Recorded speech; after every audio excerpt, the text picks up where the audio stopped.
When a woman stops valuing you, it's not always because she's changed. Sometimes she's simply gotten used to having you. It's funny. She loved you more when you weren't hers, when you were a mystery, when your attention was a prize, not a routine. But of course, the mistake was yours. You thought that love was demonstrated by being available 24 hours a day. Bad idea. No one values what they're never afraid to lose. And no, it's not about playing games, it's about understanding something that the Stoics already knew. What depends on you, take care of it. What doesn't, let go without drama. Because yes, holding on to someone who no longer appreciates you is like insisting on rekindling a fire with ashes.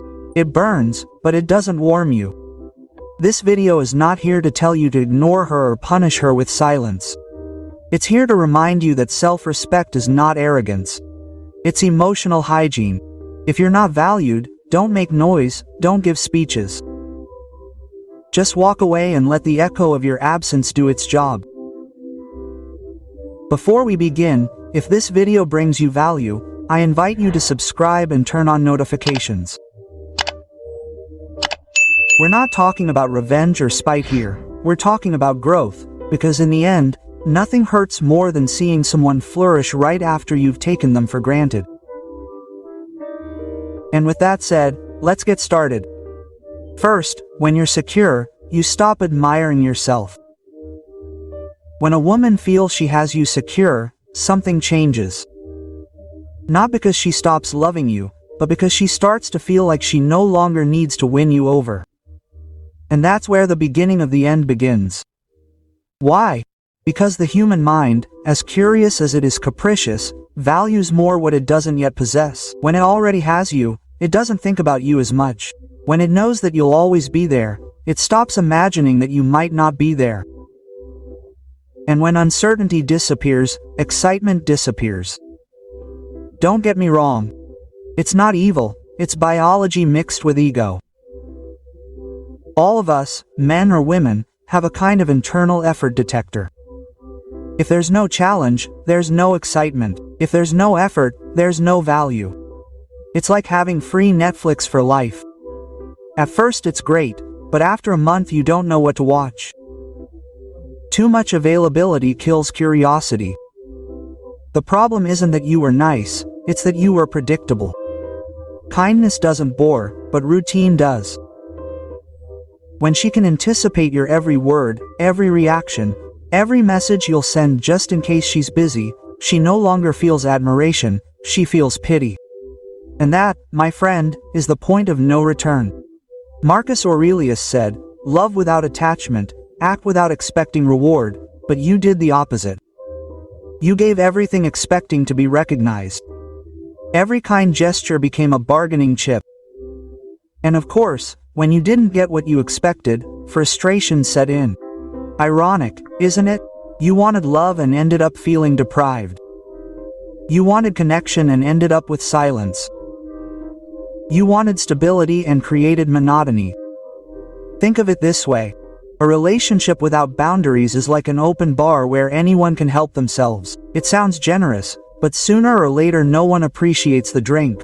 When everything is available all the time, value is diluted. It's not cruelty, it's human nature. Scarcity is appreciated, constants are ignored. Regain control over what depends on you. You can't force someone to value you, but you can decide to stop giving yourself away. Set boundaries, not as punishment, but as a filter. Every time you say no to a situation that takes away from you, you say yes to your respect. Every time you stop begging for attention, you regain control, dignity. And no, it's not about feigning disinterest or playing it cool. It's about having priorities. If she no longer values your presence, focus on improving the kind of man you are in your absence. Dedicate yourself to your goals, to your body, to your mind. Make your time so valuable that you only share it with those who understand. Because when you change the direction of your energy, everything changes. You no longer live to be chosen, but to choose. And believe me, that change of position is noticeable. She notices it. And just when she starts to wonder, why are you no longer available? It will be too late. Now that you understand the mistake of being too accessible, it's time to talk about what really hurts. Giving without measure to someone who never deserved it. 2. Giving without measure leaves you in the red.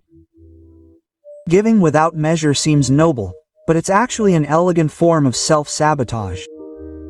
You disguise it as love, as giving, as just me. But what you're doing is teaching others to receive without giving anything in return. And the worst part, you do it with a smile. Did you really think endless generosity was going to buy you respect? No, all you bought was a membership to the Empty Nesters Club. Have you ever filled up someone's gas tank who never thanked you? Well, imagine doing it every day for years and still wondering why the car never starts. That's you when you give more than you should. You're not loving. You're subsidizing a lack of reciprocity. Epictetus said it more elegantly. What you give without reason becomes emotional debt, but you take it to the extreme. You pay interest on something you've already lost. You say you give because it comes naturally, but you do it expecting recognition, and when it doesn't come, you feel angry. Ironies of love: you give to connect, you end up empty. You help to be seen, you end up invisible. And here's the uncomfortable truth. It's not about stopping giving. It's about learning to give awareness.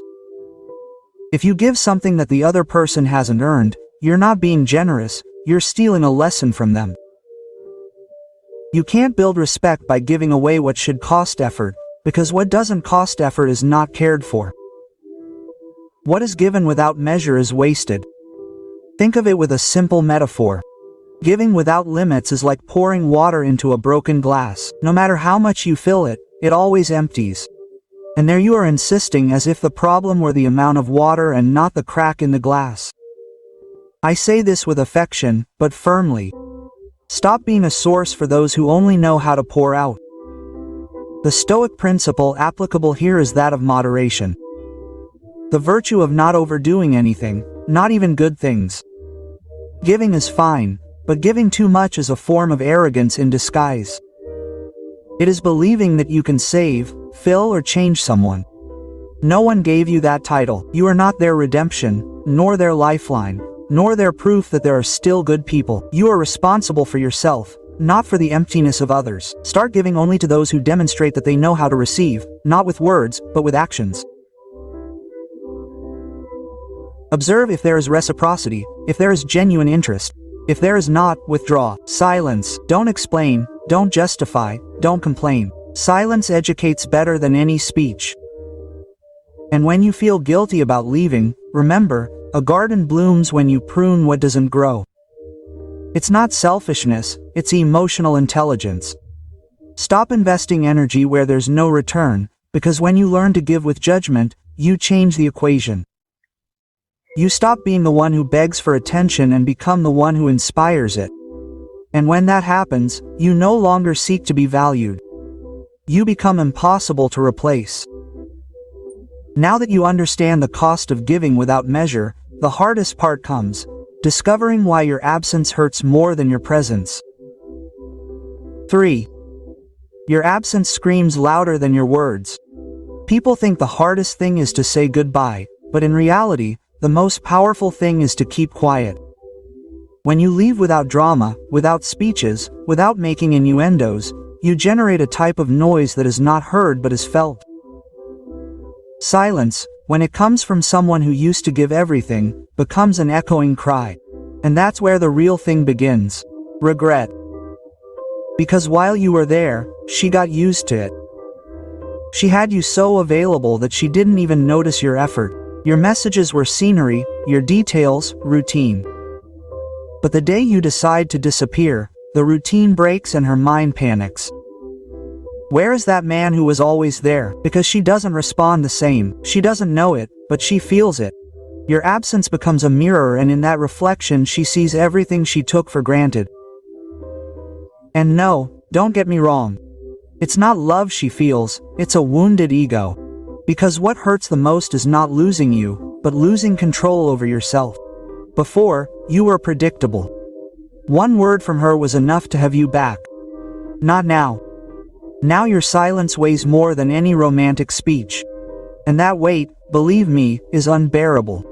The Stoics understood it well. Seneca said, "The strong man does not despair over what he loses, but disciplines himself with what remains." And what you have left after you're gone is the most valuable thing you can recover, your power.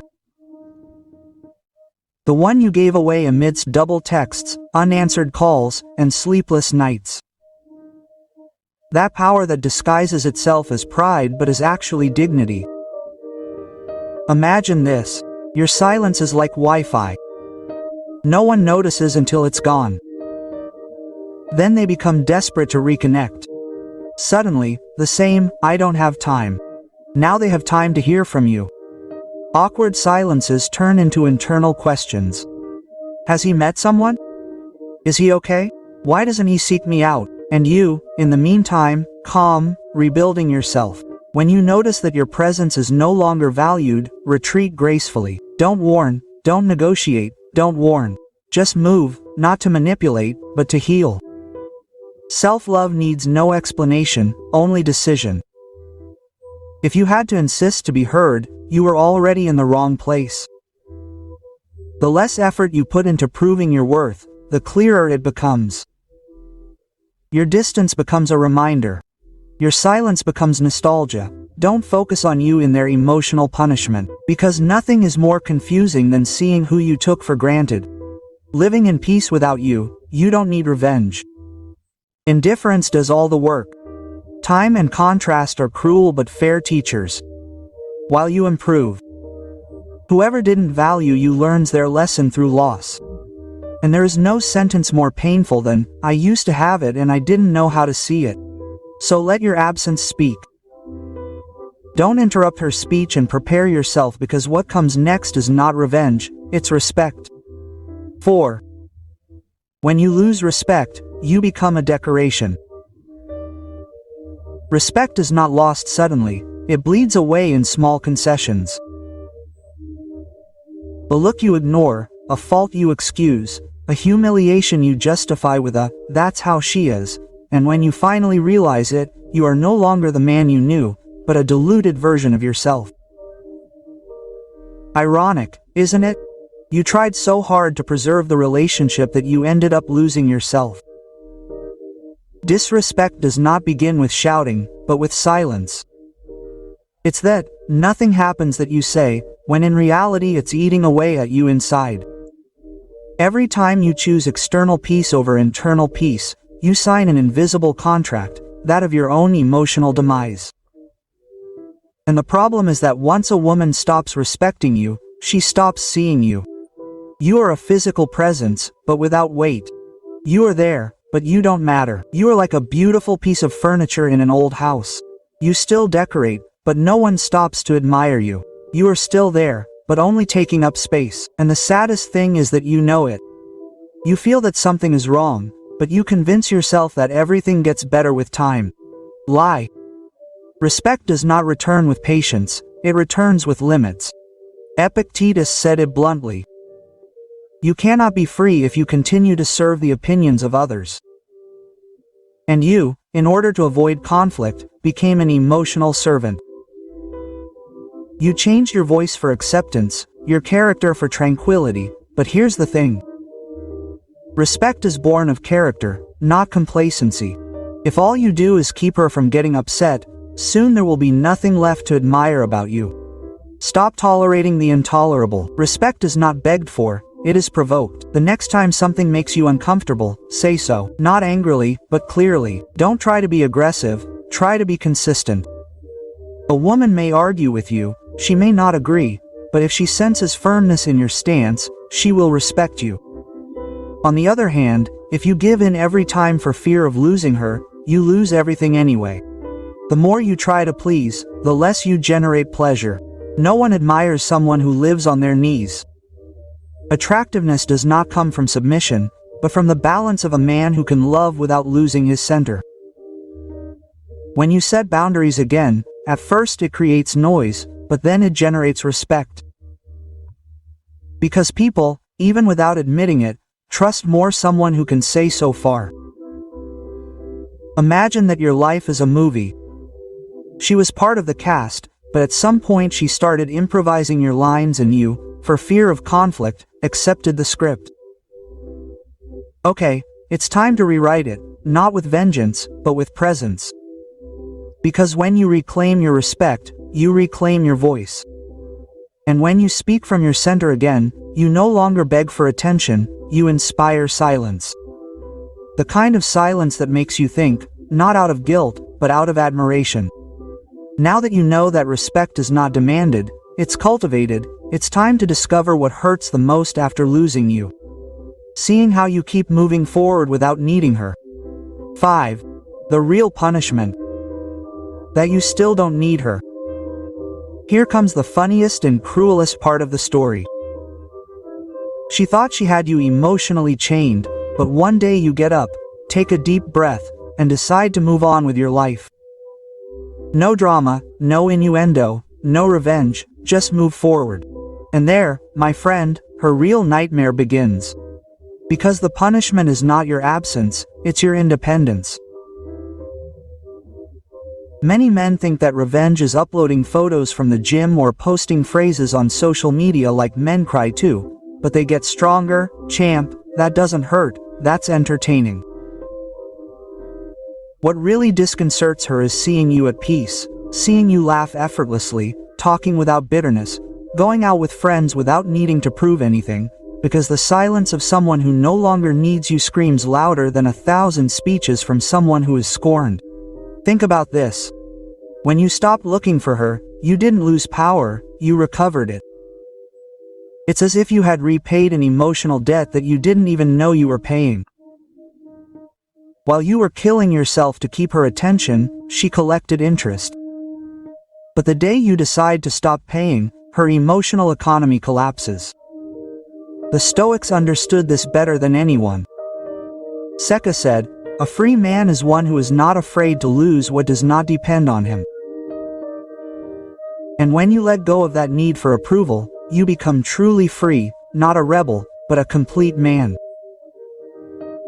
Because freedom is not demonstrated with feigned indifference, but with authenticity. You don't need to say, "I don't care anymore." Just live as if she was never the center of your world. Stop acting like you still expected something. Don't drop hints. Don't check and see your stories. Don't give her the power to know that she still takes up space in your head. Instead, take care of yourself.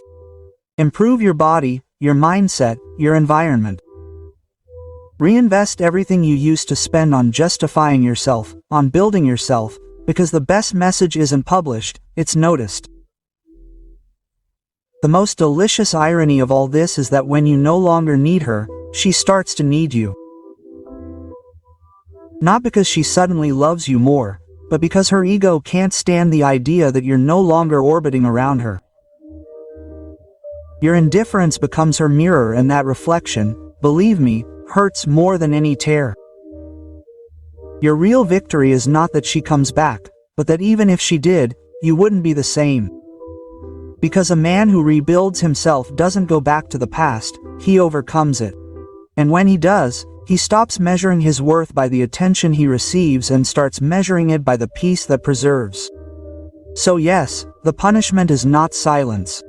The punishment is that your life continues, that your goals grow, that your energy is not wasted on someone who did not deserve it, because nothing disturbs someone who underestimated you more than seeing that you do not need them.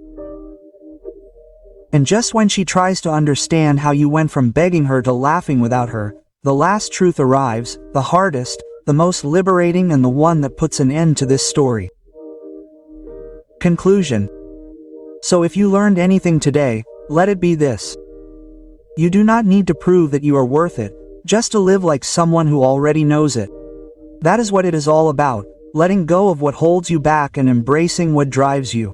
There is no greater revenge than peace, nor greater power than the calm of someone who no longer pursues. And now, tell me, has it happened to you? Have you felt that freedom after chaos?